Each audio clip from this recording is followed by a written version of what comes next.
একদিকে টিকি-টাকার শৈল্পিকতা, অন্যদিকে গতিময় ও counter attacking football. সেমিফাইনালের টিকিট কাটার মহাযুদ্ধে রাতে মুখোমুখি ইউরোপের দুই শক্তি স্পেন ও বেলজিয়াম। প্রশ্ন, স্পেনের অপরাজয় দুর্গ ভাঙতে পারবে কি বেলজিয়ানরা?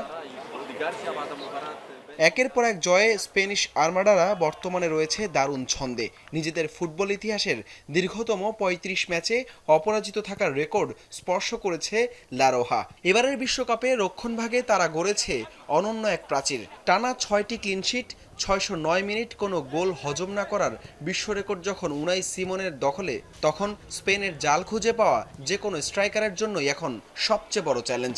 Cool body spray, long-lasting fragrance.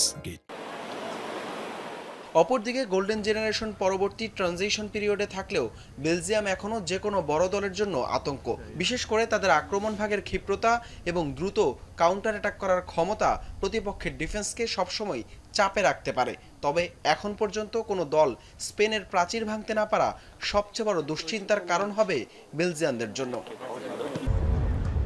Quarter ফাইনালে এর আগেও দেখা হয়েছে দুই দলের। ১৯৮৬ বিশ্বকাপে সেবার নির্ধারিত সময়ে ১-১ গোলে ড্র হওয়ার পর টাইব্রেকারে স্পেনকে ৫-৪ গোলে হারিয়ে সেমিফাইনাল খেলেছিল বেলজিয়াম।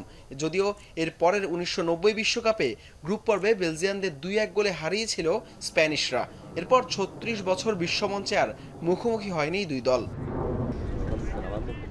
সাম্প্রতিক ফর্ম স্পেনের পক্ষে কথা বললেও ছন্দ দেখেই শেষ ৮-এ এসেছে বেলজিয়াম। তবে দেখার অপেক্ষা এখন উনাই সিমনের ৬০৯ মিনিটের রেকর্ড কি আরও দীর্ঘ হবে, নাকি বেলজিয়ান রেড ডেভিলসদের গতিময় ফুটবল স্তব্ধ করে দেবে স্প্যানিশ আর্মাডারদের।